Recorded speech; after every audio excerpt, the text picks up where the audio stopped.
Pues buenas tardes a todos y a todas. Qué bueno que después de 3 días de intensas actividades, todavía, aparte de que estuvieron las actividades deportivas por la mañana, pues se hayan dado cita el día de hoy, ya para culminar nuestras actividades en esta actividad académica, en esta conferencia de cierre. Han sido 3 días intensos de actividades, desde las 8 hasta las 8, casi, entonces hay quienes han aguantado el paso en todos estos días de actividades culturales, académicas, ¿no? En nuestras redes sociales pues han podido ver también a quienes no han podido estar pues todas las actividades que se han llevado a cabo, y bueno, pues esta es nuestra conferencia de clausura y nos engalanamos con la presencia del doctor Hugo Casanova Cardiel, que nos visita el día de hoy para impartir esta conferencia de cierre. El doctor Hugo Casanova es doctor en Filosofía y Ciencias de la Educación, cum laude por la Universidad de Barcelona. Es maestro en Administración Pública, con mención honorífica por la UNAM, y licenciado en Administración por la Universidad Nacional Autónoma de México. Es investigador titular C del Instituto de Investigaciones sobre la Universidad y la Educación, profesor de licenciatura y posgrado en Pedagogía en la Facultad de Filosofía y Letras de la UNAM. Desde 1993 forma parte del Sistema Nacional de Investigadores, en el cual tiene el nivel 2 y es miembro regular de la Academia Mexicana de las Ciencias. Entre el 99 y el 2000 realizó una estancia académica en la Universidad de Texas en Austin con el nombramiento de Visiting Scholar, y en el periodo 2002-2003 se desempeñó como profesor visitante de la Universidad de Barcelona. Además, ha participado como profesor y conferencista en numerosas instituciones nacionales y extranjeras. Sus líneas de investigación se centran en la política educativa nacional y en la política y el gobierno de la universidad. En esos campos ha publicado 7 libros y numerosos artículos y capítulos de libros. Entre sus principales aportaciones se incluyen Planeación Universitaria en México, La Administración Pública y la UNAM, Educación, Universidad y Sociedad, El Vínculo Crítico y la Reforma Universitaria y el Gobierno de la UNAM. Ha sido presidente del Consejo Mexicano de Investigación Educativa y consejero universitario. Actualmente es coordinador asociado de la Red de Investigadores en Educación Superior y forma parte del claustro de doctores de la Universidad de Barcelona, así como de los comités editoriales de diversas revistas especializadas en el campo de la educación superior. También ha publicado numerosos artículos de difusión en revistas como Universidad de México, Voices of México, y en periódicos como La Jornada. Pues para nosotros es un gusto que el doctor Hugo Casanova se encuentre pues también nuevamente en este segundo encuentro de estudiantes, porque nos acompañó precisamente hace 2 años en el primer encuentro, y bueno, pues también nos acompaña el día de hoy. Bienvenido, doctor, a Oaxaca y el Instituto de Ciencias de la Educación. Tenemos en este momento visitantes estudiantes de nuestro instituto y de por lo menos otras 8 instituciones de educación superior aquí en el estado. Bienvenido.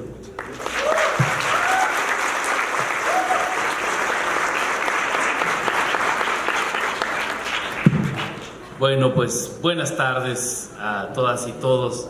Es un gusto en verdad para mí estar con ustedes. Ya lo ha dicho el licenciado Ramírez, Luis Enrique Ramírez, a quien le agradezco enormemente su generosidad. Agradezco la generosidad de las autoridades de la Universidad de la Benito Juárez de Oaxaca.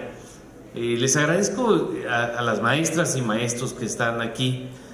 Pero sobre todo agradezco a todos ustedes jóvenes, chicas y chicos que están aquí. Este es su encuentro, esto es para ustedes, y me complace muchísimo el haber sido invitado a compartir con ustedes. Yo les quiero decir que les hablo pues justamente desde la UNAM, que es mi institución, y desde el Instituto de Investigaciones sobre la Universidad y la Educación, que es el instituto más grande del país en materia educativa. O sea, esta especialidad que tienen ustedes es la que cultivamos nosotros.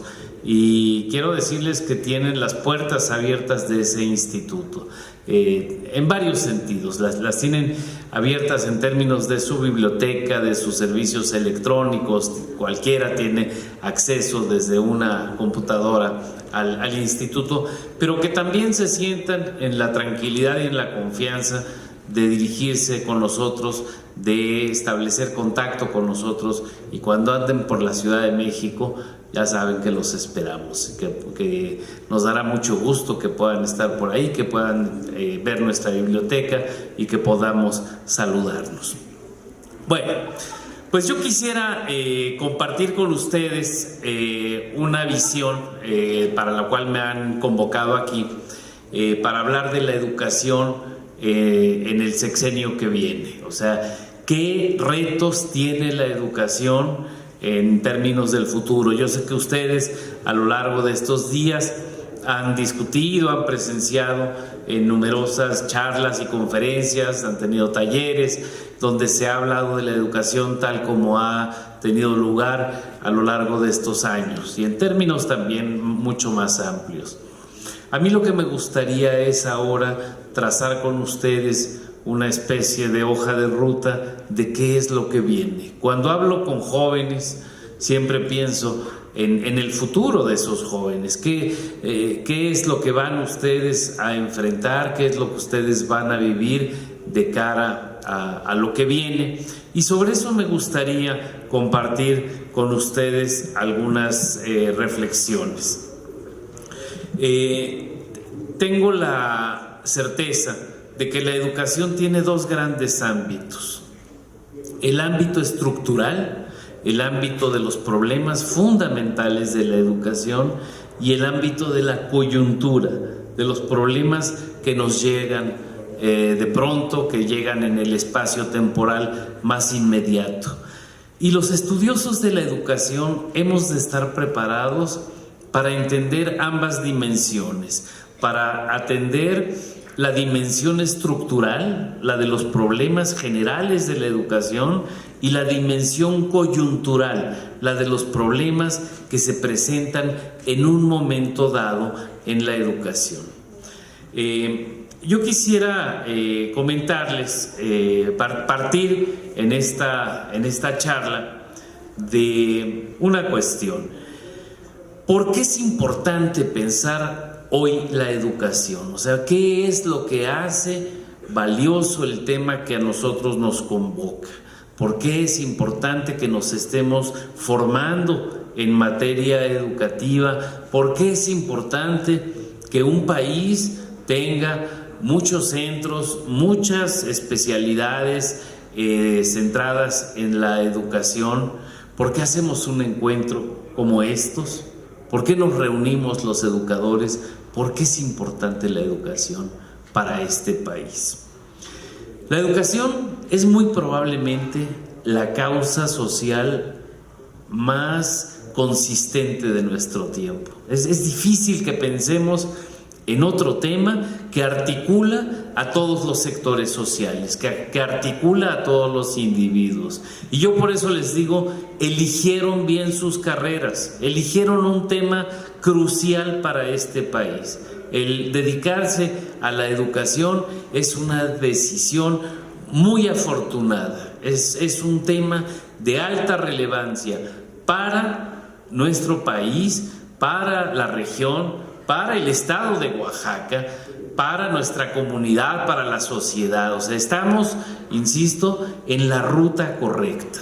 Elegimos muy bien y hemos de sentirnos muy orgullosos de haber elegido este tema. ¿Y por qué es importante haber elegido la educación? Porque la educación tiene como uno de sus atributos más importantes su capacidad emancipatoria. La educación nos hace más libres como individuos y como sociedad. La educación nos libera de la ignorancia y esto nos prepara para la vida social y para la vida futura. Y en ese sentido, la educación permite que los individuos y que las sociedades enfrenten tanto el desconocimiento, enfrenten la ignorancia, pero fíjense ustedes que enfrente las asimetrías del tiempo. Una de las condiciones más lamentables de nuestro país es la asimetría social. O sea, una de las cosas en las que todos coincidimos es que mientras algunos estamos cómodamente sentados en un auditorio, en una gran capital de un estado, estamos con una condición de universitarios, de especialistas en la educación, hay un montón de mexicanos que no están acompañándonos. Es más, hay un montón de mexicanos que ni siquiera se imaginan y que no se han parado en un lugar como este. Y esto a mí me parece que es muy relevante. Es muy relevante tenerlo muy claro quienes estudiamos la educación, porque pienso, y así lo consideran muchos que me han antecedido, tanto en la academia como en la vida social, y me estoy refiriendo a grandes como Freire, como Pablo Latapí, como un montón de gente. Sabemos que la educación es un hecho que puede marcar diferencia entre los que tienen y entre los que no tienen, entre los que saben y entre los que no saben. Entonces, la educación pues nos tiene esa potencialidad emancipatoria de la desigualdad y de la ignorancia. Y en este sentido, insisto, acertamos en elegir estudiar educación, porque además de permitirnos como individuos tener una forma digna de ganarnos la vida, va a permitir que colaboremos para que este país sea mejor. ¿Y qué les puedo decir a ustedes? Por supuesto, de las asimetrías que se viven en Oaxaca, que ustedes tienen a flor de piel y que conocen perfectamente. La educación constituye un hecho social que puede marcar profundas diferencias. Pero también hay una paradoja. La educación por sí misma no garantiza la marcha óptima de la sociedad. Y este es uno de los primeros hechos complicados. Podríamos tener una educación de primera y con eso el país no se compone.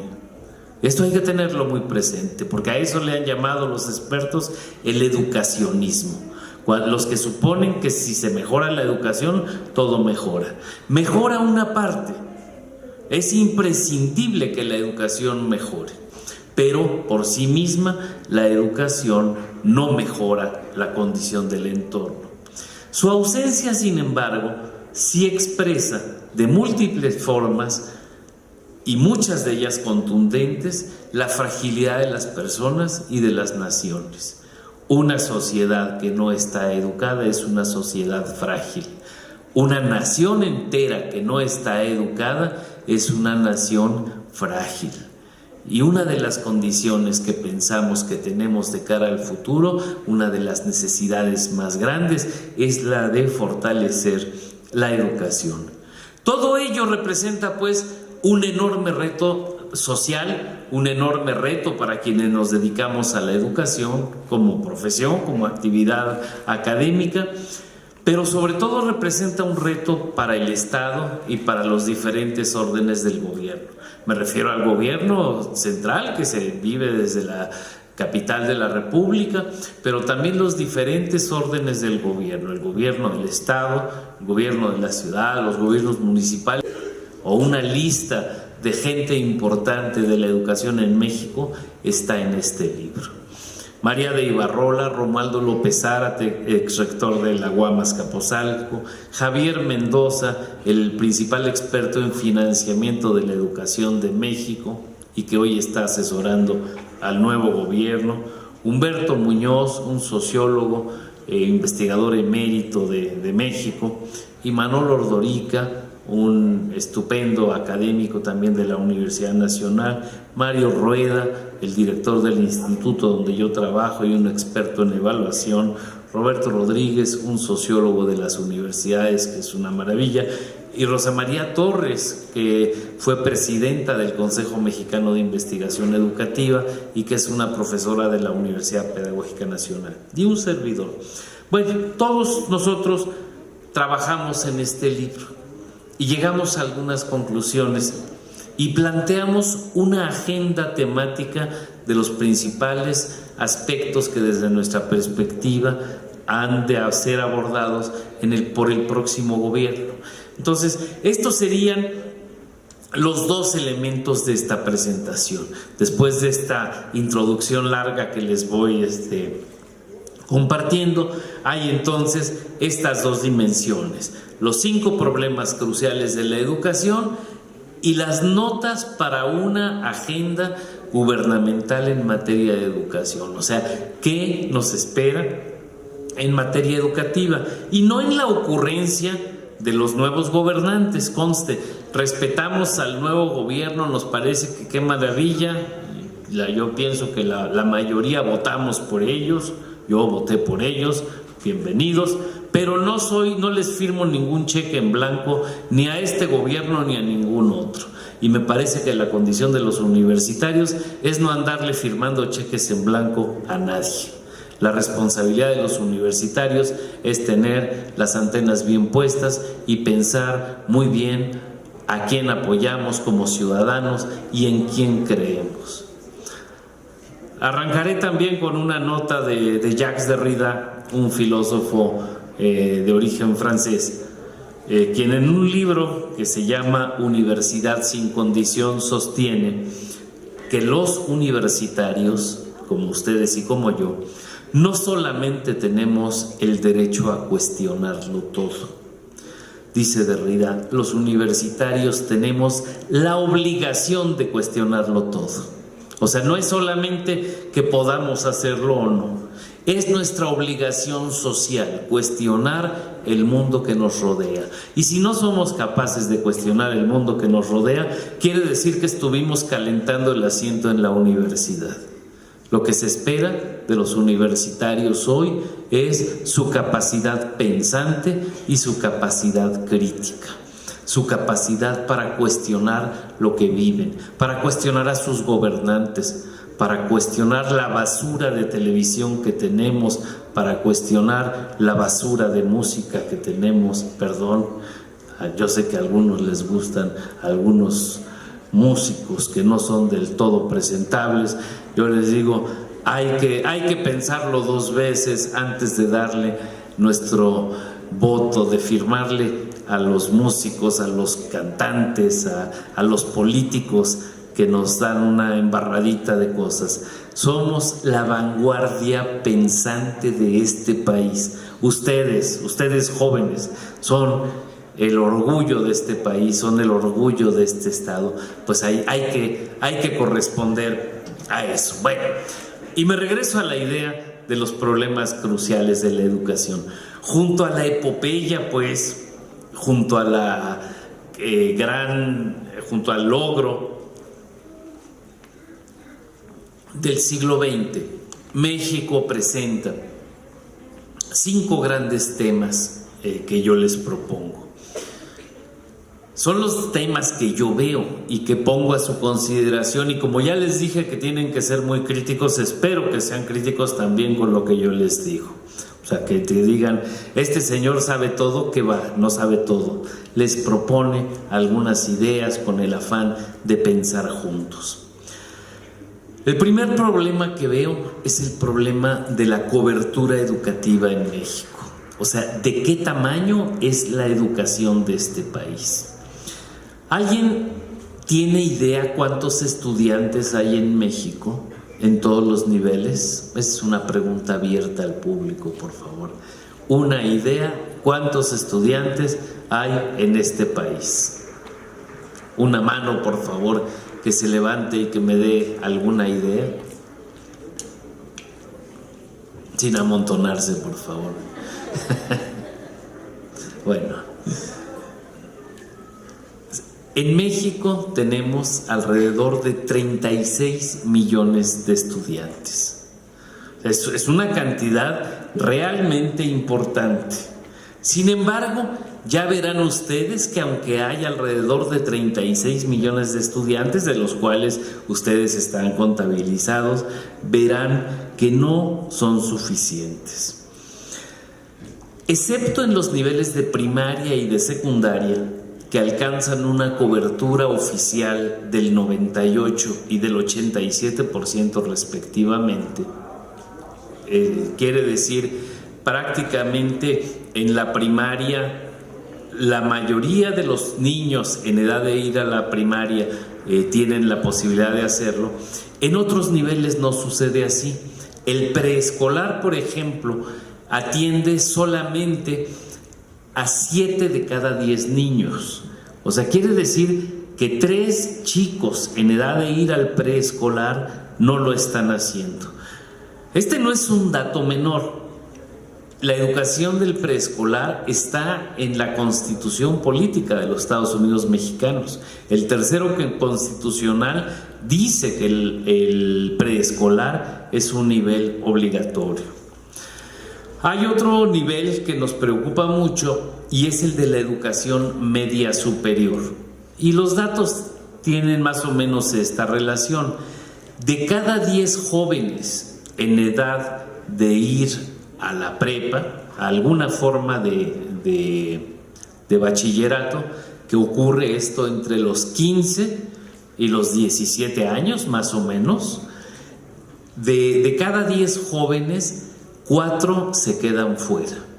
O sea, solamente 6 muchachos van a la prepa en este país. Y en la educación superior, la cifra es más preocupante. La edad de ir a la universidad, que es más o menos la edad de ustedes, es entre 18 y 24 años. Ahí lo que tenemos es que de cada 10 jóvenes, solamente 3,5, claro que el medio está difícil medirlo, pero las cifras estadísticas son así de raras, poco más de 6, para ponerlo en otros términos, están fuera de la escuela, de la universidad. Apenas poquito más de 3 están en la universidad, los que ustedes representan a ese sector, a esos 3.5 de cada 10. La gran pregunta es, ¿y dónde están nuestros jóvenes? ¿Alguien tiene idea dónde están nuestros jóvenes? Están en mercados subterráneos, vendiendo en la calle, vendiendo en mercados, vendiendo en tianguis. Están migrando a los Estados Unidos. 1 de cada 10 mexicanos migró a los Estados Unidos, nacidos en este país, y que muchos de estos migrantes son jóvenes. Y les digo lo más grave: nuestros jóvenes también están atrapados en las redes de la delincuencia. Muchos de los jóvenes están engrosando las filas de la violencia en cualquiera de sus modalidades, o están siendo víctimas de esa violencia. De hecho, una paradoja de este país es que la edad promedia de fallecimiento de los mexicanos en los últimos tiempos se hizo más joven, lo cual es una paradoja. En los países desarrollados, la expectativa de vida cada vez es de más viejos. La gente se muere de enfermedades y la medicina ayuda mucho, etc. Pues en este país esta tasa se volvió inversa. La gente se muere más joven. ¿Y por qué razón? ¿No es muy mala la medicina? No, es igual que en otros países de condiciones similares a la de México. Lo que pasa es que la violencia implicó que perdimos a muchos de nuestros jóvenes. En fin, este dato es de una gran relevancia. Estamos hablando del primer problema crucial de la educación, el del tamaño del sistema. Pues podríamos decir, si son 36 millones de muchachos en la escuela, quiere decir que es muy grande el sistema educativo. Y aquí entramos a una de las características principales del sistema educativo de México. El sistema de educación de México es paradójico. Y esto de que es paradójico quiere decir que tiene rasgos positivos y que tiene rasgos altamente preocupantes. Es muy grande, pero no es suficientemente grande como para este país. Hay 2 datos adicionales que gustaría compartir con ustedes. el número de analfabetas en este país es del orden de 5 millones de personas. 5 millones de personas es la población de varios países, de América Central, de Europa del Norte sobre todo. Y 32 millones de mexicanos están en condiciones de rezago educativo, que no terminaron la primaria y la secundaria. Entonces, cuando ustedes ven estos datos, junto al dato de 36 millones de estudiantes en todo el sistema educativo, se dan cuenta que no estamos tan bien. Más aún, tenemos un serio problema. ¿Quién atiende ese problema? El gobierno nacional. O sea, este es un problema de este país. ¿Y en qué medida? Y aquí va pues una pregunta para los educadores. ¿En qué medida participamos nosotros en todo ello? ¿En qué medida podemos reclamar que esto se atienda? Porque les digo, 5 millones de personas analfabetas no es tan fácil como decir, pues pobres de ellos, ¿no? No, pobre de este país con 5 millones de analfabetas, porque son de nosotros, no son de otro país. Son 5 millones de compatriotas que están padeciendo problemas. ¿Qué significa en este país ser analfabeta? Significa no poder leer a Andrés Enestrosa, por ejemplo, o a Jaime Sabines, o a Octavio Paz, o a Fuentes. Bueno, es una tragedia. Pero hay peores tragedias que eso. Ser analfabeta significa no poder leer la Constitución, no saber leer, no poder leer las leyes, no poder leer el Código Penal. Cuando una persona cae en un problema legal, pues simplemente se queda botada al arbitrio del abogado que se tope, que a veces son buenos y a veces ya saben ustedes cómo son. Y no solamente es el problema penal, sino hay un problema civil. El Código Civil tampoco se puede leer. Y tampoco se puede leer el nombre de la calle.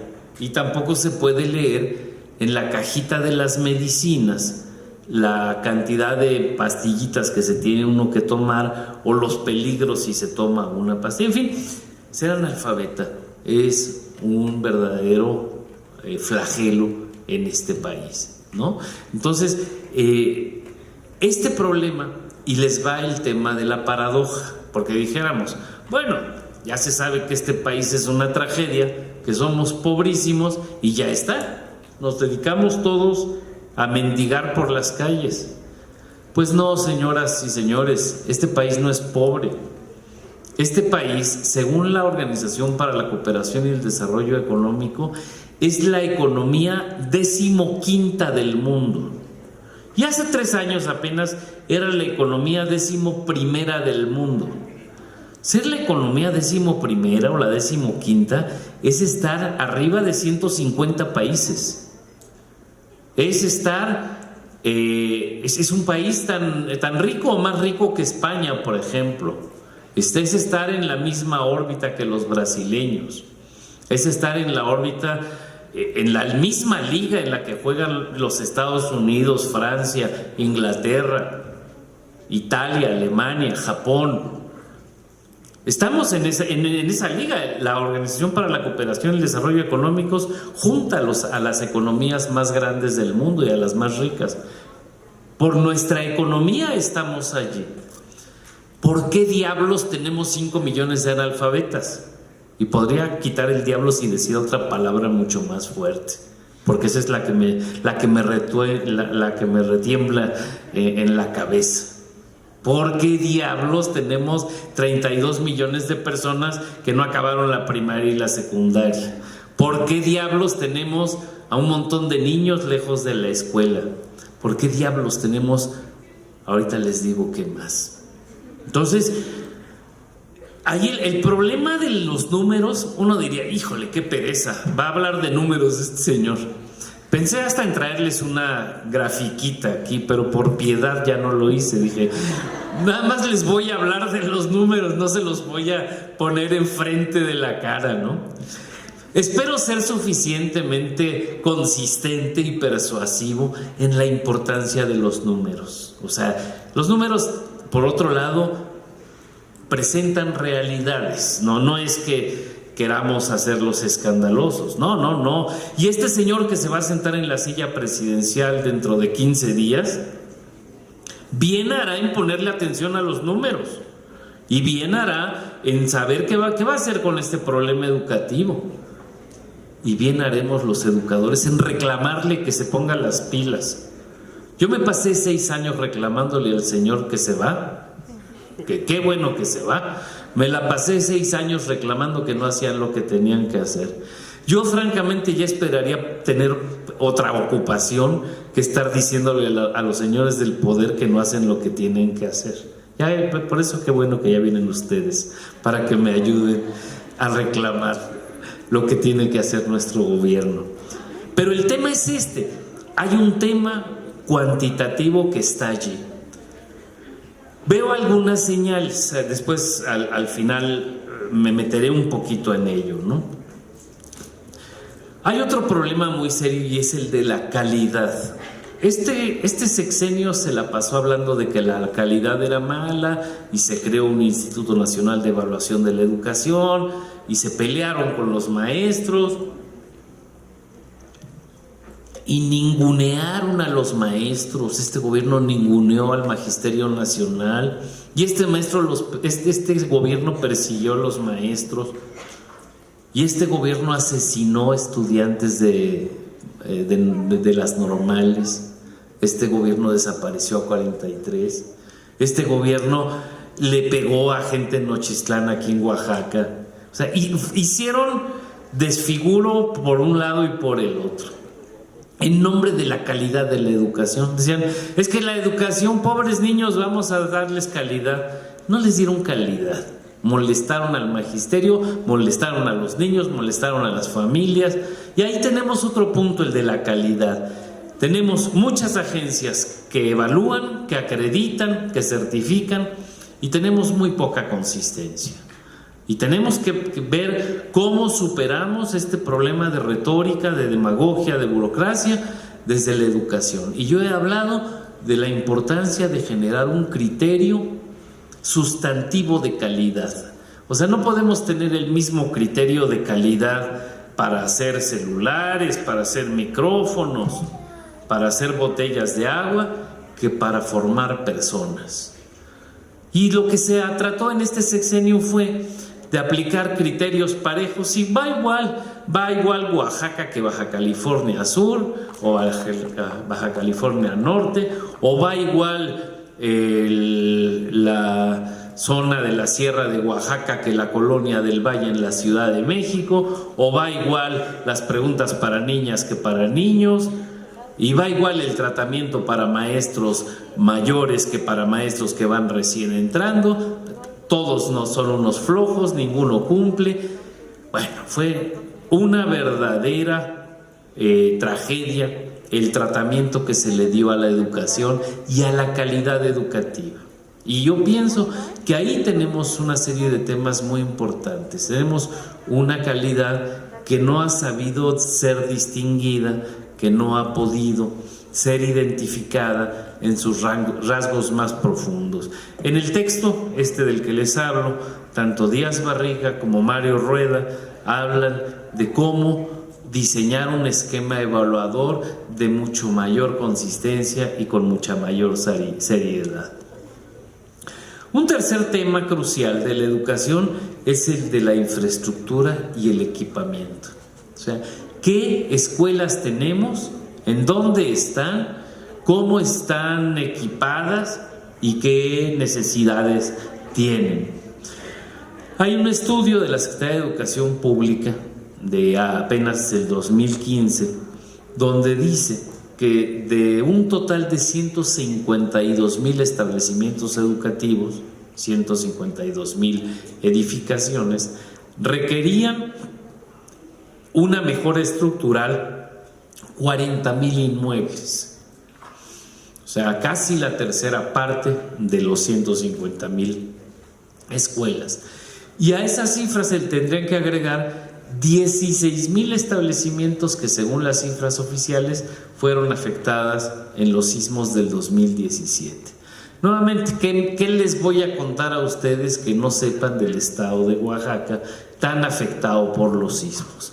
La zona del Istmo fue muy lastimada y no se han terminado de resolver esos problemas. Ahí hay problemas estructurales de equipamiento. Problemas de agua en 28,000 escuelas de 150,000. Hay problemas que hacen así. Casi 6,500 escuelas no tienen agua potable. En más de 15,000 escuelas el agua debe acarrearse y en 6,600 llega a través de pipas. Claro, ustedes dirán, este señor no se entera de nada. Aquí en Oaxaca es un problema muy serio. Claro que lo sé, claro que lo sé. Y esto hay que decirlo en todo el país. No nos merecemos ese tratamiento por parte de quienes sí tienen recursos para gastarlo en educación. Los gastos en propaganda del gobierno federal, de propaganda educativa del gobierno federal en el último tramo de este sexenio fueron escandalosos. Perdieron las elecciones con todo y sus gastos. Los mexicanos estaban cansados de ello. En 14,000 escuelas los servicios sanitarios están ausentes. Fíjense ustedes, que los servicios sanitarios estén ausentes según la SEP, es que en una de cada 10 escuelas de este país no hay baño, punto. Esto, bueno, en las ciudades esto es más difícil de ver, pero en las comunidades más alejadas esto es visible. Y aquí tenemos una correlación.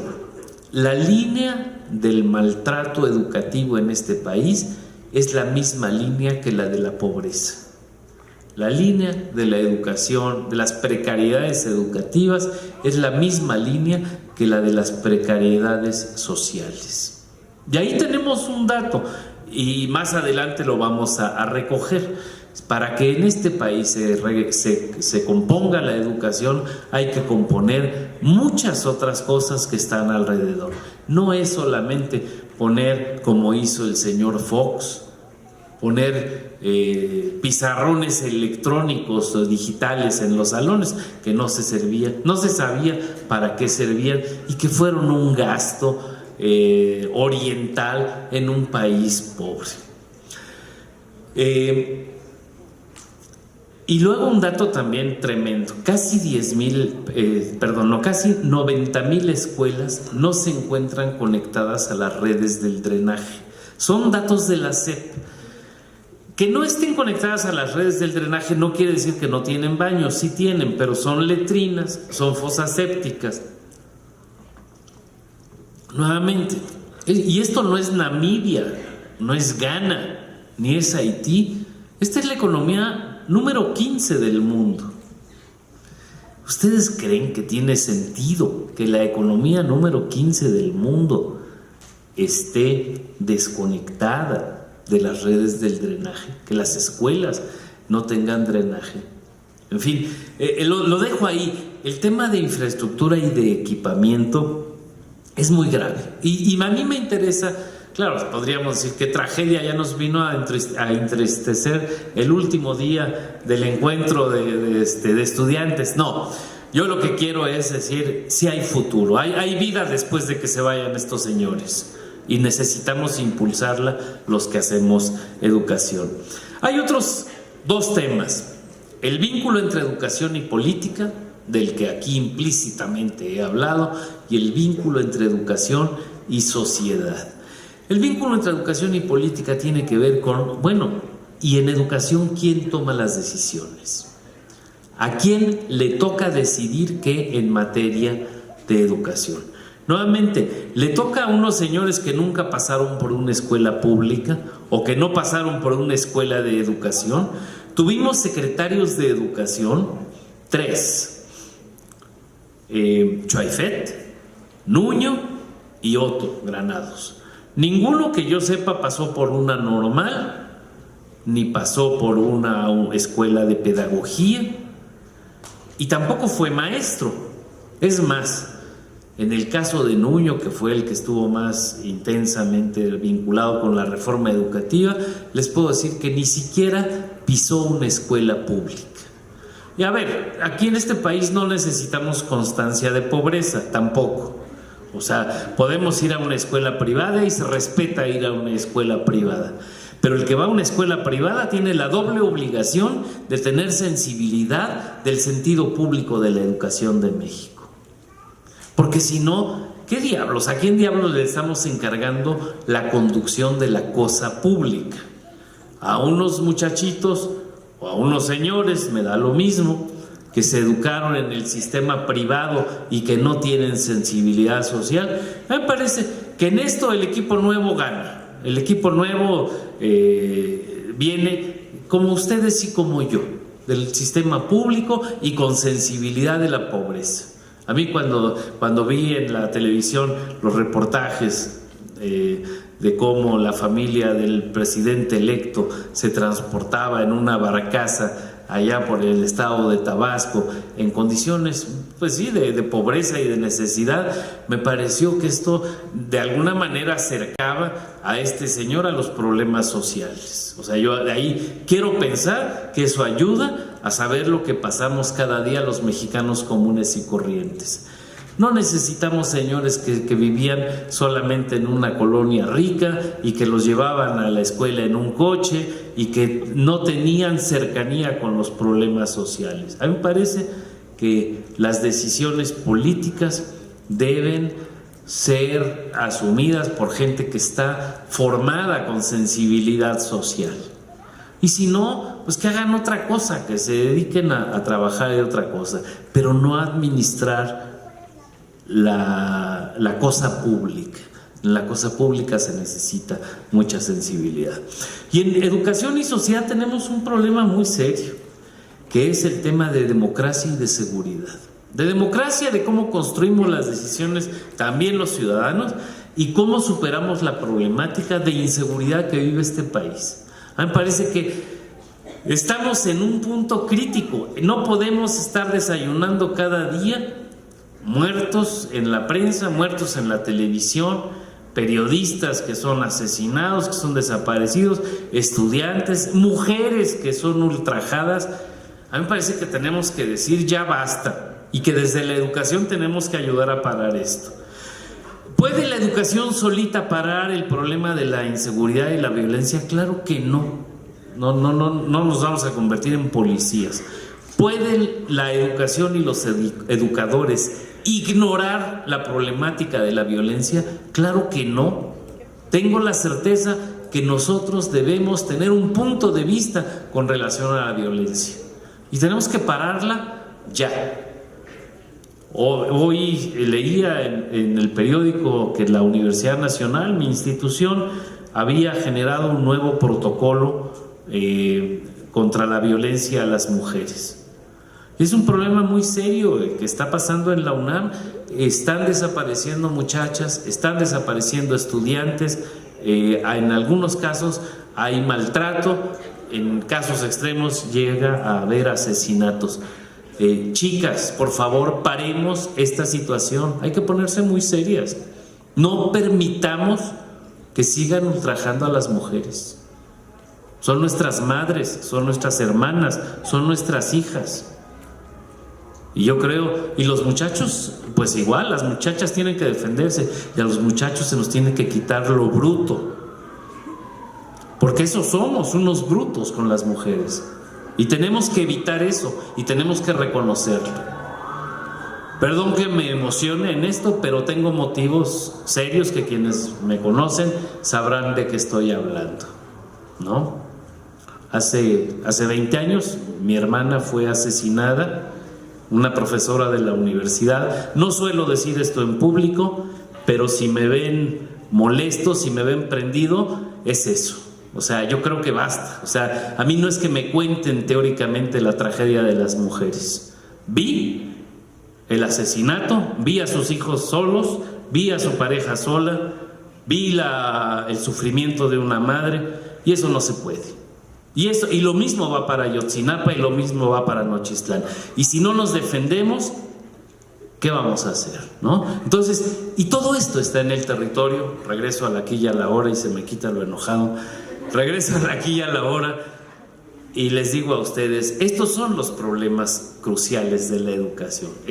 Y me parece que no se puede pensar en un país en el futuro si no se tiene una idea de los problemas.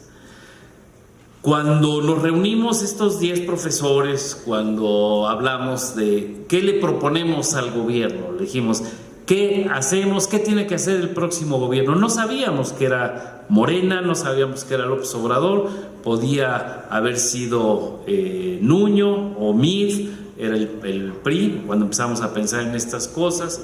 Del PAN podía haber sido Ricardo Anaya, o podía haber sido Margarita Zavala, y a todos ellos habíamos pensado en decirles esto. Y al final se le entregó, el rector de la universidad le entregó este trabajo, este libro, así tal cual, al presidente electo, y le dijo: los educadores de la UNAM piensan que esto puede ser útil para definir el nuevo proyecto educativo de México. Y entonces cierro diciéndoles, de alguna manera, hacer un recorrido muy panorámico. ¿Cuánto me quedaron? ¿Unos 10, 15? Ok, 20. Por ahí seré clemente con ustedes y serán unos 10 o 15. Les platicaré un poquito, son 8 puntos que pensamos que son muy importantes para pensar la educación del futuro. Es la educación que les va a tocar a ustedes, es la educación en la que seguramente van a empezar a trabajar ustedes, y algunos de estos temas estarán por ahí. El primer tema, son 8 grandes apartados. El primero es la necesidad de articular la educación en términos del proyecto educativo nacional y en términos del país. Es necesario, de acuerdo a este grupo, construir un proyecto nacional de transformación para la educación que parta de la definición del país que se espera y del sistema educativo que demanda este país. O sea, no podemos tener una educación que va al margen del país y que va al margen del proyecto nacional. Si se le pone recursos a la educación, se tendrán que poner recursos diferenciados en otros campos de la educación. Hay que ponderar las visiones de corto plazo, superar las visiones de corto plazo y ponderar los alcances y limitaciones de las reformas históricas a la educación. En el modelo educativo, que seguramente aquí se ha hablado en estos días del modelo educativo vigente, se hablaba de cómo las reformas históricas no habían servido para nada. Esto es muy el discurso del señor Nuño. Él decía: la única reforma educativa que hay es la nuestra y lo demás no existe. Y una cosa que planteamos en este grupo es que eso es una tontería soberana. Hay que reconocer que las reformas educativas del pasado han tenido elementos positivos, y yo les doy solamente 2 elementos de hace un montón de años. El plan de 11 años de Torres Bodet, que para ustedes seguramente es la prehistoria, pero no es tan lejano como Huitzilopochtli o como Moctezuma. No. Torres Bodet es 1959, de la época de sus abuelos, de sus padres, del nacimiento de sus padres, debo suponer, en que el gobierno nacional decide abrir espacios extraordinarios para la educación básica y donde se decide crecer las oportunidades educativas para los mexicanos. Y esa es una reforma crucial en la educación que va a dar lugar más adelante a la creación de los colegios de ciencias y humanidades en la Universidad Nacional, del colegio de bachilleres y posteriormente de toda la educación de bachillerato tecnológica, en la que probablemente algunos de ustedes ya estuvieron aquí en el estado, los CETIS, los CECATIS, etcétera, y que todo eso es hijo de esa innovación educativa de estos años. Y hay otro elemento que ustedes reconocerán también con mucha claridad, y que son los libros de texto gratuito, que también son de esa década. Esos libros que regalaban, que siguen regalando cada año, y que fueron para el primer libro que entró a su casa. Bueno, cuando llega Nuño, cuando está Choaifet, se desconocen experiencias de esta naturaleza y se dice todo lo de antes no sirvió para nada. Y nosotros reconocemos, los educadores, que hay que saber reconocer las cosas que no nos gustan, hay que tenerlas muy claras, pero también hay que reconocer los esfuerzos en materia de reforma educativa que fortalecieron la educación que hoy tenemos. Y esta educación tan mala, que dicen los políticos, tan mala entre comillas, esa educación tan mala es la que permite que todos ustedes estén aquí este mediodía. Esa educación tan mala es la que le permite al licenciado y a mí estar aquí sentados frente a ustedes, porque a nosotros nos enseñó un maestro o una serie de maestros de la normal mexicana, en algunos casos de normales rurales, en algunos casos de normalistas bilingües. Esos maestros supuestamente tan malos son los que han puesto a los mexicanos a trabajar en la NASA en los Estados Unidos, que nos han permitido ir a hacer estudios de doctorado al extranjero, como fue mi caso. Yo fui a otro país a hacer el doctorado, fui de profesor visitante a los Estados Unidos y fui formado por estos malos maestros. O sea que, ojo, cuando nos hagan propaganda de que lo de antes fue muy malo, desconfiemos de estos sujetos. Pero bueno, el proyecto educativo nacional parte pues de este reconocimiento de lo histórico y parte también de replantear el papel del Estado como promotor de la educación escolarizada desde una lógica democrática, horizontal y emancipadora.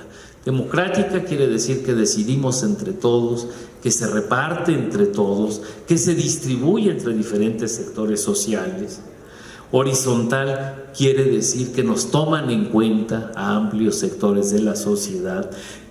E integradora quiere decir que nos permite que los diferentes niveles educativos se conecten entre sí. Esta educación tendrá que ser respetuosa de los saberes educativos, de la historia de las instituciones educativas y del pensamiento de profesores y alumnos. Y fíjense, respetuosa de los saberes educativos no es solamente respetuosa de la escuela, porque hay una cosa que pensamos: hay saberes sociales que la escuela no está acabando de reconocer. Piensen ustedes, por ejemplo, en el conocimiento de nuestros pueblos originarios, de las culturas originarias, en su forma de curarse, en su forma de relacionarse, en su forma de gobernarse. La cultura occidental no puede seguir avasallando las culturas locales. Y hemos de reconocer que hay una serie de cosas que hay que cuidar y que hay que cultivar. El caso de las lenguas autóctonas es un tema que puede ejemplificar muy bien esto.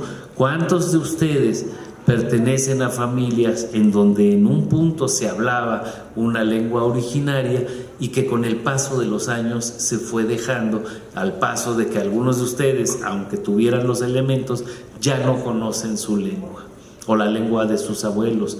Y eso es dramático, porque lo que han hecho nuestros abuelos y nuestros bisabuelos es impedir que aprendamos la lengua originaria, porque se sabe que eso socialmente no siempre es tan reconocido. Yo he encontrado en la Ciudad de México jóvenes de origen oaxaqueño que hablan en su lengua en secreto, y cuando se ve cuando se dan cuenta que hay alguien escuchándolos, cambian en automático a castellano, un poco teniendo temor de todo eso. Bueno, esas son cosas que hemos descuidado entre todos, que no hemos cultivado, que no hemos sabido respetar la enorme riqueza de nuestras lenguas originarias. Y esto, una política educativa tendría que reconocer el valor de defender todo ello. Definir también, en el documento decimos, una filosofía de lo educativo y plantear un modelo educativo consistente o varios modelos educativos para un país heterogéneo y complejo. Esto es algo que hemos trabajado mucho con los maestros de base de este país, con las normales. Necesitamos un modelo educativo o un modelo de referencia que permita que las regiones y que los estados desarrollen sus propios modelos. Y es una cosa en la que estamos avanzando. Probablemente, me lo decía esto un amigo español, necesitaríamos tener un esquema que nos haga a todos mexicanos por igual, con las mismas oportunidades. El currículum nacional tiene ese beneficio de igualar las oportunidades para todos, pero el currículum nacional o el modelo nacional necesita ser complementado con modelos específicos curriculares que permitan el desarrollo de propuestas educativas específicas. En el caso de Oaxaca, de Chiapas, de Michoacán, han habido ejemplos concretos. Los maestros del sindicato democrático de la coordinadora han planteado cosas. No quiere decir que en todo estamos de acuerdo, ni quiero decir que les firmaremos en blanco también su propuesta educativa, pero han hecho esfuerzos que nos permiten avanzar también en términos de propuestas específicas. Hay que discutir la educación de hombres y mujeres que habrán de prepararse para una vida en sociedad, para el trabajo, así como para un mundo crecientemente interrelacionado. Es decir, una educación que no forma solamente para el trabajo, sino forma para la vida futura, para la vida en sociedad. Y esto es algo que seguramente sus maestros y maestras les han insistido. Nos decantamos por una educación subordinada a la economía y a la productividad, o pensamos en una educación que tenga más que ver con el sentido humanista profundo del hecho educativo. Y nosotros pensamos como educadores que ya los economistas se encargarán de defender la propuesta productivista. Los educadores vamos a pensar mucho más en términos humanistas.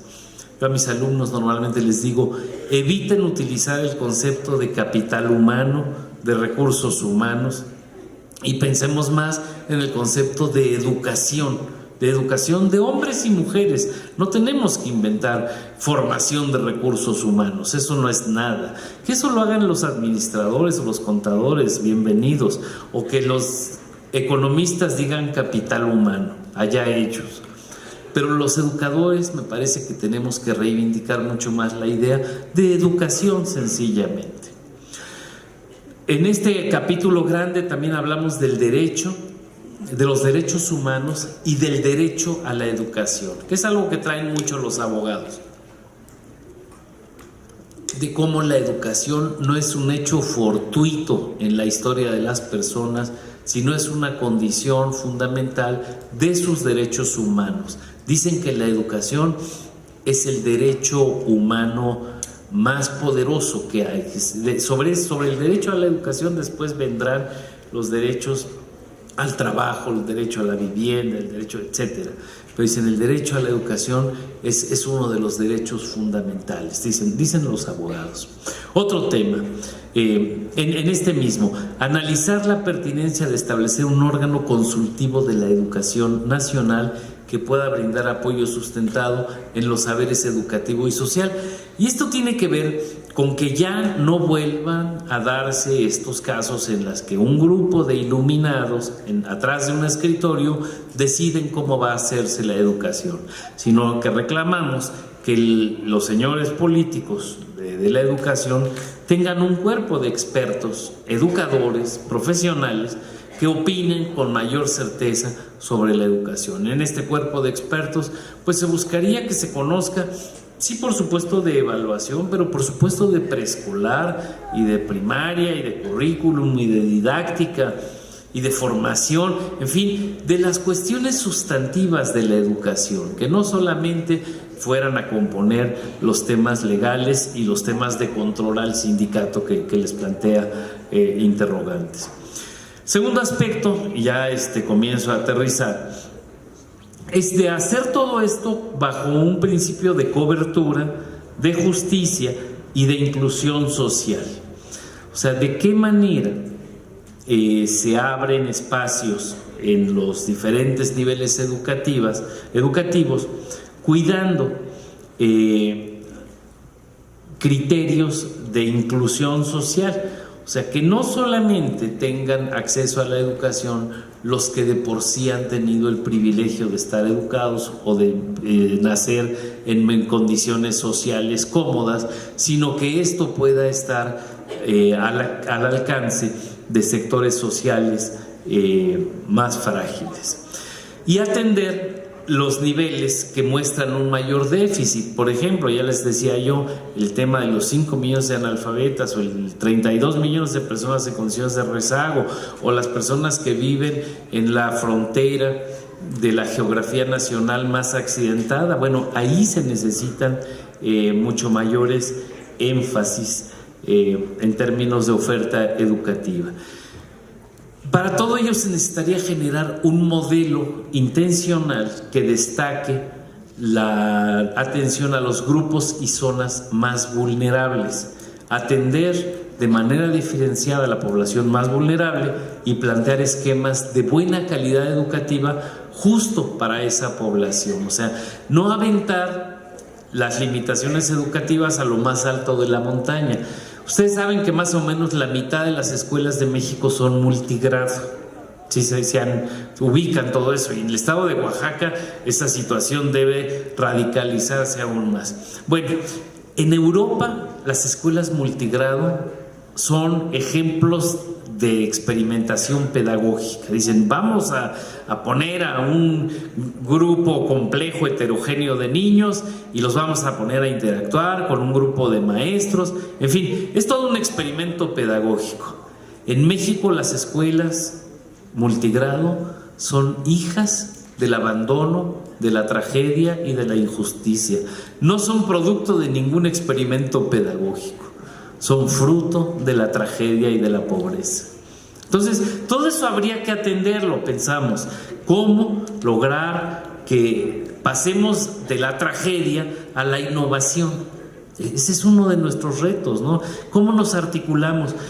Ustedes dirán, ¿y eso a mí qué? Yo solamente estoy estudiando educación. Bueno, todo eso lo tenemos que hacer con ustedes, porque solitos ya nos estamos haciendo mayores. Y necesitamos gente joven, gente como ustedes, que se ponga las pilas, que termine bien la carrera, que se lance a maestrías, que se lance a doctorados, que se ponga a aprender inglés, que se ponga a aprender francés, que podamos empezar a tomarnos de sus manos y que podamos empezar a construir una educación diferente para este país. Evaluación es otro tema. Bueno, necesitamos recomponer el esquema de evaluación punitiva. Ya basta de tonterías, de una evaluación que se dedicó a perseguir a los maestros. En el periódico de ayer, de esta mañana, ya decía, se declaró que se acabó la evaluación, hubo una votación en la Cámara de Diputados y se veía una diputada del PRI pegando de gritos, que qué barbaridad, por favor, no lo hagan, no acaben con la evaluación, que pobres niños con la evaluación y con sus maestros espantados y con los maestros amenazados de ser corridos. Ahora están diciendo, se acabó.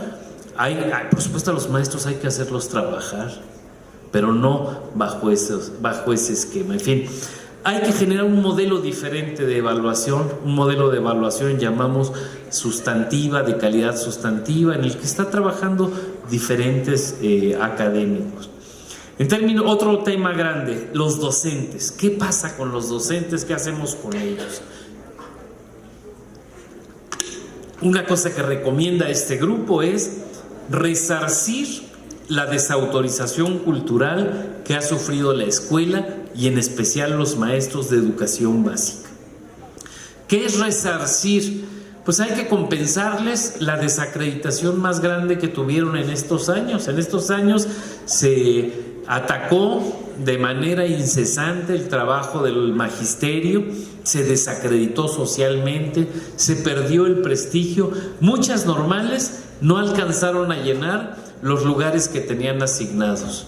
Yo estuve, por ejemplo, en normales rurales, estuve en Ayotzinapa, estuve en Tiripetío, en Michoacán, estuve en Tenería, en el Estado de México, hablando con estudiantes y me contaban, maestro, no tenemos estudiantes nuevos, estamos llenando de manera con mucho trabajo las plazas, ¿no? Bueno, tiene que ver con esto. con un gobierno y una televisión que desacreditó a los maestros. El señor Loret de Mola se convirtió en una especie de subsecretario de Educación Pública y desde su programa, desde la televisión, se dedicó a desacreditar al magisterio y a decir cosas negativas. Bueno, ya felizmente él no se irá, pero el gobierno sí se va y tendrá que moderarse. Y él no sabe de educación, por supuesto. Yo les aseguro que cualquiera de ustedes que está concluyendo una carrera sabe pues muchísimo más de lo que este sujeto puede opinar de educación. Otra cosa que nos interesa mucho es revalorar el papel de las escuelas normales en México y fortalecerlas. Basta ya de desacreditar al normalismo, basta ya de desacreditar la formación de los profesores. Hay que reclamar que se pongan recursos, que se mejoren la infraestructura, que se refuercen los planes de estudio, que se fortalezca el magisterio de las normales, que seamos más exigentes también con ellos, pero en exigencia, digamos, en el buen sentido, no en el sentido punitivo, en el sentido descalificador, sino en el sentido de ser todos mejores. Decía el poeta León Felipe, prefiero, antes que llegar primero que los otros, llegar todos juntos y a tiempo. Y eso es lo que necesitamos en la educación, no tratar de ganarle al de junto, sino tratar de que todo el magisterio, que todos los educadores podamos avanzar. Hay un tema de financiamiento de la educación que está presente. Todo esto necesita dinero, todo esto necesita voluntad financiera. Esto no se puede solamente pontificando y hablando bonito pensar que las cosas van a ser mejores. Hay que mejorar la infraestructura y hay que mejorar la educación superior. Tenemos que fortalecer a las universidades. Ahora el nuevo gobierno ha dicho que va a crear 100 universidades públicas en México. Pensamos que qué bueno, pero pensamos que es muy importante que sean universidades exigentes, universidades muy serias, universidades de las que nos podamos sentir orgullosos y que no con el peso de la prisa se levanten 4 paredes y se diga que ahí hay una universidad. Levantar un salón o levantar un edificio no es hacer una universidad. Una universidad se forma con esfuerzo de muchas décadas, de muchos años y de muchos muchachos. Bueno, pues esto es, concluyo, antes de que se empiecen a inquietar más, cierro esta presentación recordándoles esta idea de Jacques Derrida. Los universitarios no solamente tenemos el derecho a cuestionarlo todo, sino tenemos la obligación de hacerlo. Y los educadores, pues doblemente, tenemos la enorme obligación de hacer bien las cosas, de jalar a la comunidad que cree en nosotros. Si vamos a hacer docencia, hay que hacerla en serio. Si vamos a trabajar en oficinas gubernamentales o privadas de educación, hay que hacerlo en serio. La educación es un bien público, la educación de las escuelas públicas y la educación de las escuelas privadas. La educación es un bien para la sociedad y este país, esta sociedad, necesita y merece una mejor educación. Muchas gracias.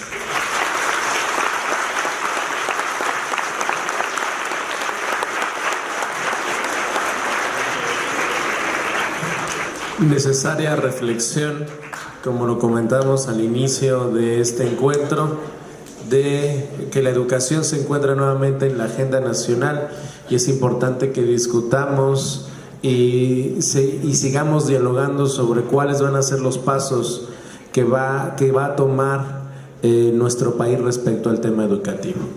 Vamos a abrir el espacio para las preguntas. Entonces mis compañeros y compañeras del comité con su camisa rosa andan por allá con el micrófono para quien quiera realizar algunas preguntas o realizar más que una pregunta o un comentario, pues para que lo puedan realizar en este momento. Por allá el compañero Ángel Benjamín y después estaríamos aquí con la compañera Carla Chemín.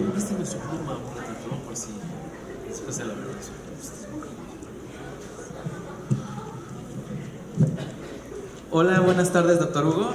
Muy interesante lo que usted dijo y obviamente muy de acuerdo con todo lo que usted comentó sobre el respeto hacia las compañeras, por favor, sí, de todos. Perdón, si se pueden identificar su nombre y su escuela. Ok, mi nombre es Benjamín, soy estudiante de primer semestre de la licenciatura en Ciencias de la Educación del Instituto en Ciencias de la Educación de la UAPJO. Y mi pregunta hacia ustedes, por ejemplo, una introducción es, hace poco, menos de un mes, fue unas encuestas de diálogo social para la construcción de un nuevo Acuerdo Nacional de Educación.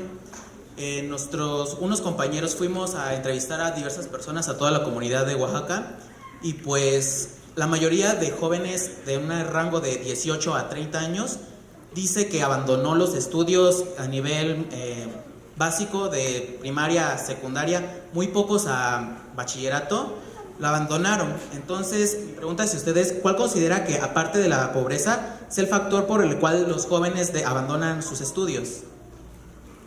Gracias. De este lado, Carla Chim, por favor. Y por último, allá, Alba Judith. Buenas tardes, mi nombre es Carla Chimil, soy estudiante del tercer semestre de la licenciatura en Ciencias de la Educación de la UAPJO. Bueno, primeramente, pues bienvenido a Oaxaca y gracias por la conferencia que nos acaba de dar, los temas la verdad muy interesantes, pero yo tengo una duda. Usted mencionaba los 8 aspectos que consideraron para hacer una propuesta al nuevo gobierno. Entonces, desde la perspectiva de usted y de sus colaboradores, ¿cómo podrían o qué aspectos estarían dispuestos a evaluar? Siento que el tema lo dejó como muy abierto. Por favor. Y por allá, atrás. Hola, muy buenas tardes. Mi nombre es Judith, igual del Instituto de Ciencias de la Educación de la UAPJO. Mi pregunta básicamente es: ¿qué le pareció o de su perspectiva el diálogo social que se llevó a nivel nacional acerca de la educación? Muchísimas gracias. Bueno, vamos a iniciar con estas 3 preguntas y si hubiera algún otro cuestionamiento podemos continuar. Muchas gracias. Yo la verdad es que tenía mis dudas si me estaban escuchando. Ahora ya como compruebo que sí, me siento más contento. Siempre, ¿saben qué pasa? En un auditorio tan grande empieza así cierto murmullo, va creciendo. Y el conferencista se pone nervioso porque dice: híjole, ya se están aburriendo, les debe haber traído unas caricaturas aquí para que... Pero estas 3 preguntas me reaniman porque me hacen ver que están ustedes en la misma sintonía que yo, preocupados por el hecho educativo. ¿Por qué se abandona la primaria y la secundaria? Yo creo que, en efecto, la pobreza no es el único problema. Pero además avanzaría en algo, Benjamín. En educación es muy difícil encontrar problemas unicausales. Casi en la sociedad es difícil encontrar respuestas unicausales. Quiero decir, la mayoría de los problemas tienen causas múltiples. Están rodeadas de múltiples accidentes y de múltiples hechos. Por supuesto, hay un factor contundente que es el de la pobreza, en efecto, sí. Hay un hecho que nos permite encontrar, no solamente, eso no es una intuición, hay estudios que correlacionan el abandono con la pobreza. Y se hacen análisis estadísticos normalmente de ingresos familiares, de condiciones de vida, de dónde está la gente, cómo se alimenta, etcétera, o cuánto ganan, cuánto reciben, y luego su nivel educativo, y se observa muy frecuentemente, a mayores ingresos, mayor nivel educativo. Esa sería una ecuación, digamos, elemental. El que más tiene, más obtiene. Pero luego, haciendo análisis más finos, encontramos otros hechos. Por ejemplo, la propia variable educativa incide. Los chicos que estudian, que tienen éxito, que tienen mayor éxito, su éxito está relacionado con el éxito de sus padres. Lo que Bourdieu, el sociólogo francés, llamaba el capital cultural. Los chicos que tienen mayor capital cultural, no solamente dinero, no solamente que no sean pobres, sino donde hay libros, en las casas donde el papá tiene un nivel mayor de educación, es más frecuente que los chicos tengan un mayor nivel de educación.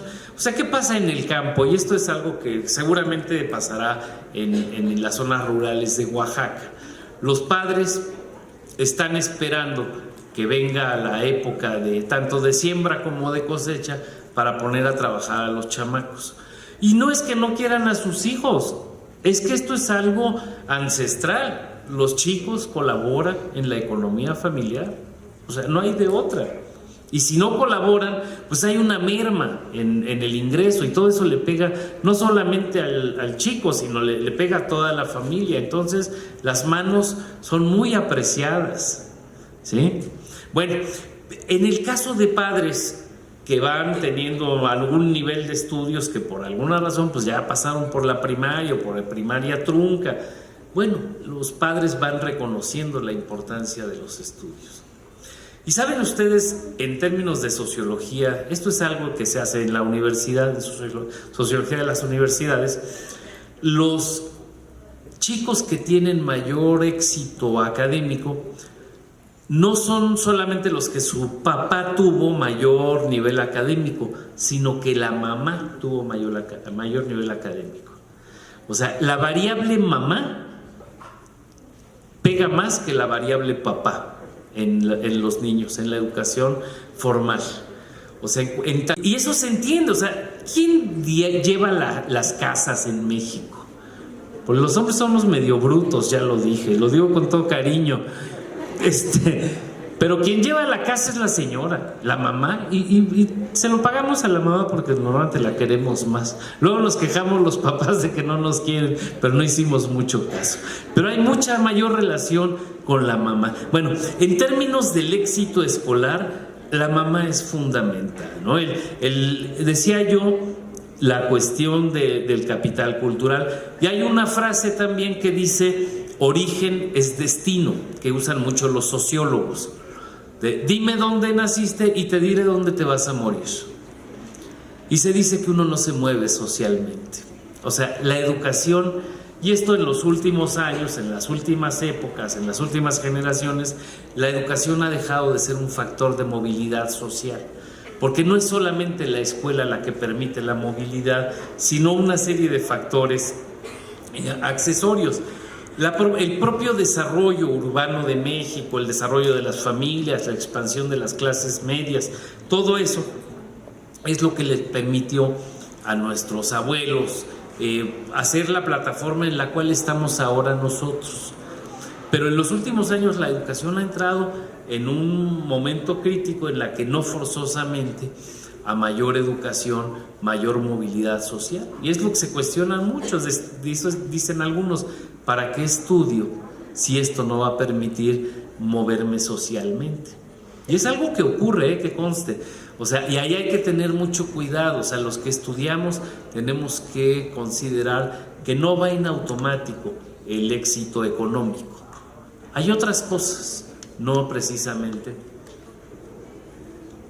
el éxito económico. En fin, el tema es muy importante, Benjamín. No me lo acabo aquí. Dialogo con él. Hay libros sobre eso, hay especialidades sobre este tema, ¿no? Hay ahora en mi instituto hay una línea que se llama exclusión e inclusión en la educación. Y ahí hay trabajos y hay investigadores que se meten y que están navegando en todas estas variables. Carla pregunta: ¿qué evaluación? Bueno, ¿qué evaluación? ¿Cómo superar la evaluación que hizo el INE, por ejemplo, basada en las evidencias, o esta evaluación que en un mes juzgaba la vida de un profesor o juzgaba 25 años de actuación de un profesor? Y esto es algo que en este grupo, que por cierto no son mis colaboradores, casi podrían ser mis jefes, son todos ellos muy importantes, son pares académicos. Un poco lo que se habla es de que hay que construir otros indicadores educativos que tengan que ver con el trabajo en efecto. O sea, se dice, por ejemplo, en el caso de los maestros de base, que se tiene que analizar el trabajo cotidiano, por ejemplo, la observación, que la evaluación no se puede arreglar de un plumazo, que hay que estar en un aula por mucho tiempo, ¿no? Cuando yo he estado, me acuerdo en alguna ocasión que me invitaron los maestros de aquí de Oaxaca, y hablaba yo de las evidencias que estaba reclamando la SEP. Era el 2016, estábamos insertos en el proceso de evaluación, y yo les comentaba de que cómo iba a medir uno el trabajo de un profesor mayor que había tenido que aguantar que llegara el niño lastimado, golpeado por el papá borracho, o por los pleitos familiares, o en fin, por una serie de condiciones. ¿Qué instrumento de evaluación mide las tragedias a las que se enfrentan los maestros, ¿no? Y las cosas cotidianas, ¿no? ¿Qué instrumento de evaluación refleja con veracidad el esfuerzo titánico de que un niño aprenda a leer y a escribir? O sea, que es una magia. Esto me decía mi amigo Manuel Gil, que probablemente algunos de ustedes ubican. Manuel me decía, ¿tú eres capaz de enseñar a leer a un niño? Claro que no, no sé, no tengo la menor idea cómo se hace. Yo sé echar rollos, sé echar política, pero no sé enseñar a leer y escribir a nadie. Y decía yo, cualquiera de los 1000, de cada uno de los, y todos y cada uno de los 1000 maestros que están esta mañana en el auditorio, están en un auditorio de los maestros, han enseñado a leer a un montón de niños. Y yo decía, mis respetos para estos maestros, mis respetos. Y decimos, ¿qué evaluación? Pues la que dé cuenta de eso, no sé cuál es todavía. Supongo que es una evaluación que está ahí presente, que está en el aula, que se talla ponderando factores sustantivos.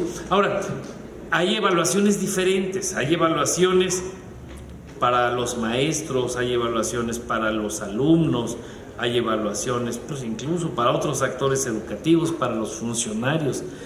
Y hay momentos de la evaluación. Le aplicamos la misma evaluación al maestro que lleva 1 año dando clases que al maestro que tiene 25 años dando clases. O le aplicamos la misma evaluación a la maestra, como hay aquí muchas caras jóvenes, que tiene 20 y poquitos años frente a la maestra, ¿sí? o 10 y algo, pues no se ofendan, o a la maestra que tiene 40 y tantos o 50 y tantos o 60 y tantos, que ya pasó una operación, que ya pasó una mastografía en la que le detectaron un nódulo cancerígeno. A ver, ¿qué se hace con eso? ¿Qué se hace? ¿Cómo se pondera cuando la vida se nos viene encima? ¿Cómo se ponderan las especificidades, ¿no? Creo yo que no es con la receta facilona que sacaron en estos años de evaluación, ¿no? Yo creo que se necesita mucha inteligencia, mucha asertividad, mucha sensibilidad para evaluar, ¿no? A todos, a los maestros y a los muchachos, ¿no? Los muchachos también, los niños tienen condiciones específicas. Evaluamos igual PISA, por ejemplo, ustedes conocen ese instrumento. Es lo mismo evaluar a un niño de México que a uno de Noruega o de Finlandia, donde están los tops de los chicos y de los experimentos pedagógicos, o a uno de Costa Rica. O evaluamos igual al chico de la Cañada de aquí de Oaxaca X junto al de la colonia del Valle de la Ciudad de México. No, claro que no. Necesitamos evaluaciones, y esto yo lo aprendí en Ayotzinapa. Los muchachos me decían, hay que contextualizar, profe, me decían, ¿no? Y decía, pues sí, claro que sí.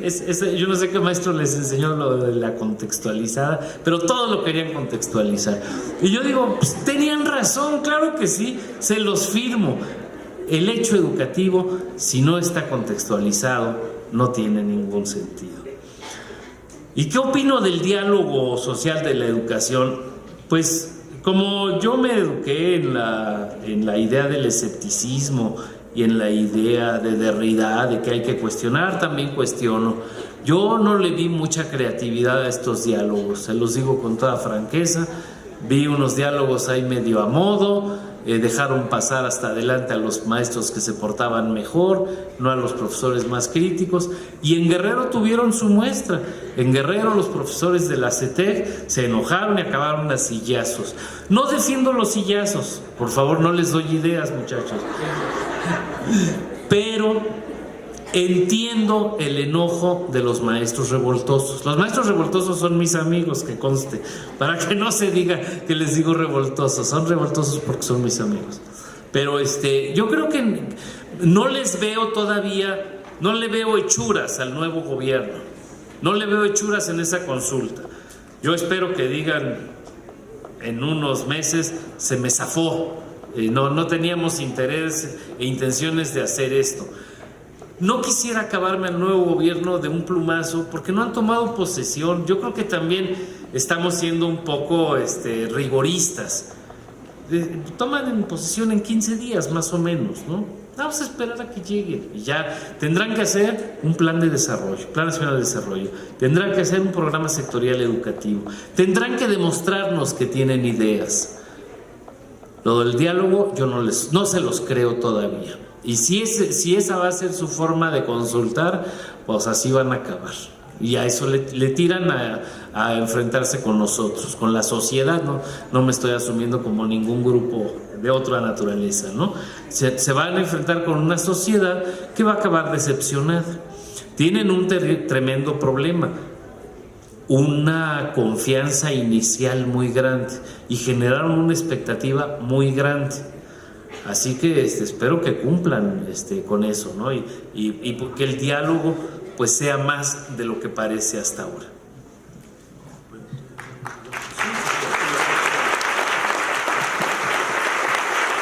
Bueno, sí, me dice el doctor que si todavía hay alguna otra pregunta, alguien que quisiera una pregunta para poder hacer dos más, una aquí y una allá para poder terminar. Al compañero Fabricio.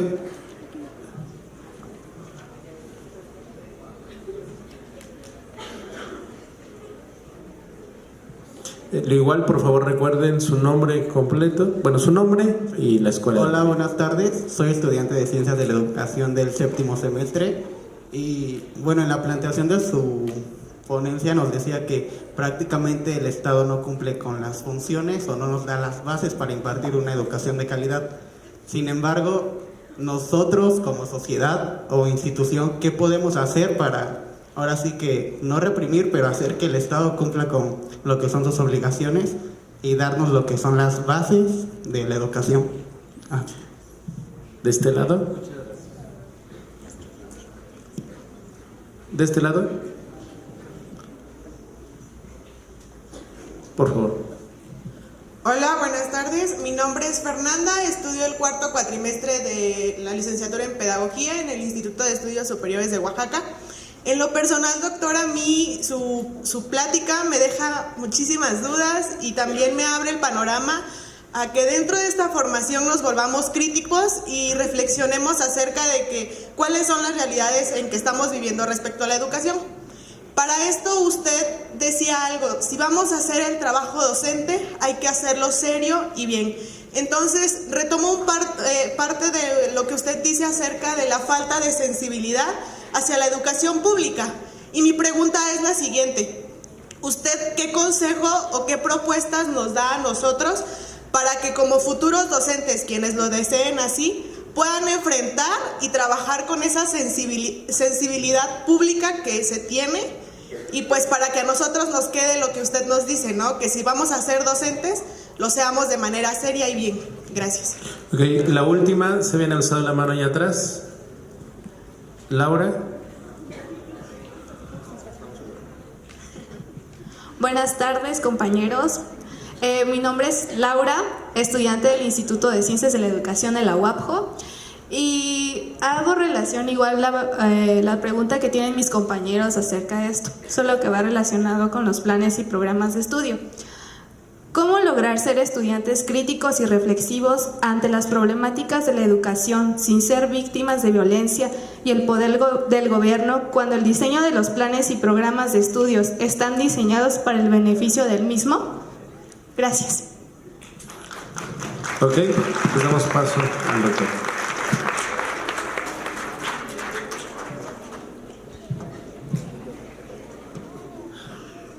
Muchas gracias.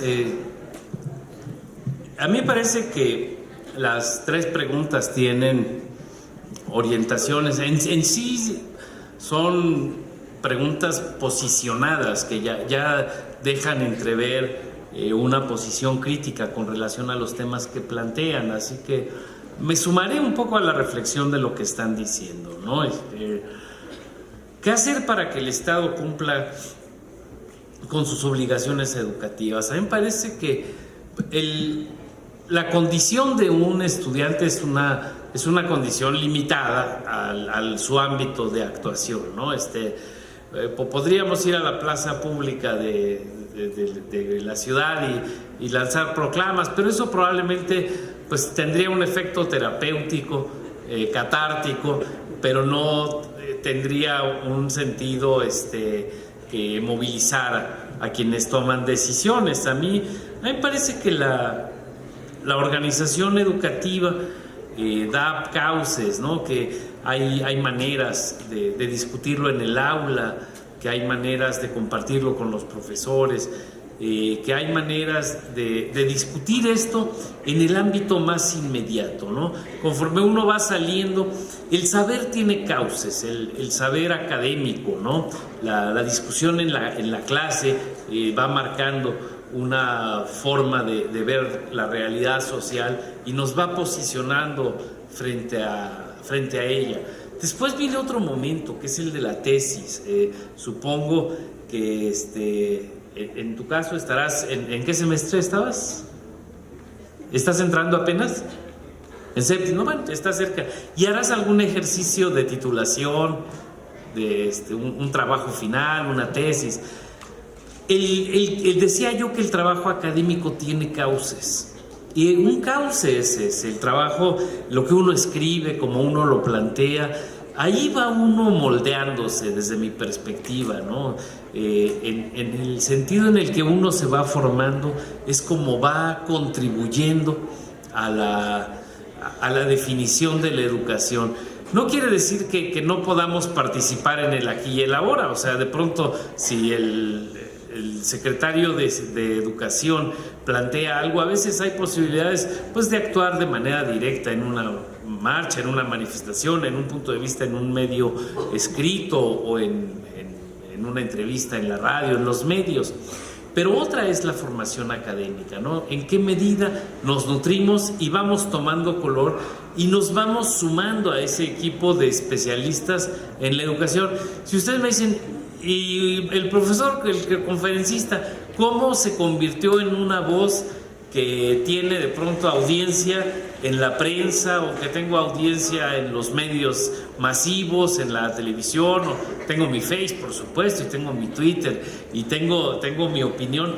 Bueno, lo fui posicionando a partir de mi carrera académica, ¿no? A través de ir fortaleciendo mi condición crítica, ¿no? Frente a la realidad que nos rodea. Y esto tiene que ver con lo que plantea Fernanda, lo de qué hace un estudiante para fortalecer su sensibilidad pública, para fortalecer su papel ante la educación del país con una perspectiva social. Yo diría que más allá de buscar una escuela de formación política, que no tenemos como tal, ahora el nuevo partido está diciendo que va a hacer escuelas de formación política, no lo sé. Imagínense que me pusiera a recomendar lo que todavía no existe, no me atrevo a recomendarlo, pero yo diría que hay otras vías, y las vías son el estudio, la lectura, el viaje, el intercambio, la charla con gente inteligente. Yo cuando veo jóvenes, digo, qué ganas de de quitarme 2/3 de la edad que tengo. Qué ganas de tener la edad de ustedes y de recorrer el mundo y de conocer muchas cosas, ¿no? Hace muchos años, les voy a contar una historia de la vida real. Fui a Barcelona a estudiar el doctorado y recibí una lección de un chico de Toluca. Yo fui ya siendo investigador de la UNAM y llevaba una beca y estaba muy bien organizado. Y me dijeron, mira, hay un mexicano también que te vamos a presentar. Y conocí al chico de Toluca y le dije, ¿y a ti quién te dio tu beca? Y me dijo, no, yo no tengo beca. Yo simplemente decidí venir y me vine. Yo pensé, en privado, menos mal que no se lo dije, pero pensé, qué bárbaro. Dije, se va a regresar a las 3 semanas. Pues dije, pues allá él. Se me olvidó. Y como a los 6 meses, un día iba yo en el metro y me encuentro al joven de Toluca, esta vez con un pequeño en cada mano. Dije, ¿qué haces aquí? Ya me traje a mis hijos. Yo me quedé así, dije, ¿y cómo te trajiste a tus hijos? No, trabajo, en la mañana voy a la escuela, en la tarde trabajo y en la noche soy mesero. Se había ido. Y se había ido. Claro, no los aviento a que se vayan, como tampoco les pido que avienten sillas, pero les digo que el que quiere moverse se mueve. Y el chico de Toluca me dio la lección, que fue y se plantó y se cambió de continente y atravesó el océano. Y allá estaba y se llevó a la familia y estaba con su mujer y sus 2 hijitas. Ya no sé después qué hizo, pero sí sé que se había atrevido a hacer un montón de cosas. Yo me atreví en toda proporción guardada a otras, no me arrepiento, me fue bien, hice lo que tenía que hacer. Pero yo les digo a ustedes, atrévanse, lean, hablen, estudien y viajen. Viajen, muévanse, no se queden. Y no solamente los chicos, vi a chicas ganándose su lugar, haciendo cosas atrevidas. Muévanse, por favor. O sea, si no lo hacen ahora, después no lo van a poder hacer. ¿Cómo le hacemos con planes y programas rígidos ante una vida que no es rígida? Desobedeciéndolos, superándolos. O sea, los maestros desobedecemos los planes y los programas rígidos. O sea, atreviéndose un poquito. O sea, es más, creo que esto que les digo no es ninguna novedad. Ustedes lo hacen de todas maneras. Solamente lo que hago es decirles, comparto con ustedes esas ganas de vivir, comparto con ustedes esta necesidad de atreverse a hacer cosas, las celebro. Les agradezco mucho la atención que me han puesto, aunque no haya traído un cuadro. Celebro que está mi amigo Raúl al fondo, muchas gracias. Un historiador muy importante en la UNAM.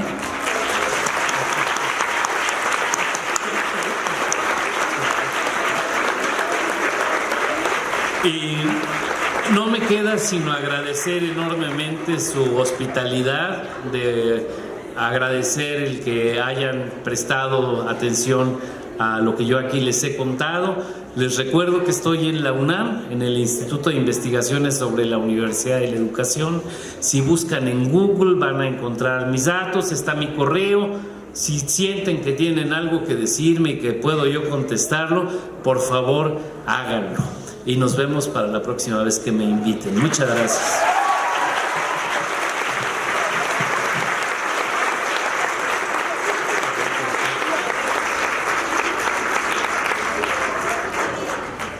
Pues agradecemos al doctor Hugo Casanova esta conferencia magistral. Creo que tuvimos un buen cierre de 3 días de actividades académicas, culturales, y bueno, a nombre del Instituto de Ciencias de la Educación le entregamos esta constancia por esta conferencia magistral de clausura en este segundo encuentro de estudiantes de educación de Oaxaca.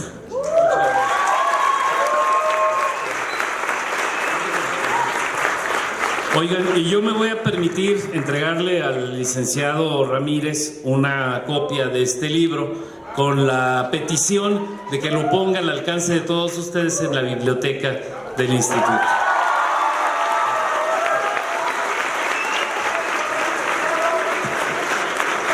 Y bueno, un presente para usted de Artesanos de Santa María Tzompa, no, recientemente fue en noviembre, entonces para que lo pueda tener y se acuerde de nosotros, es que lo vean.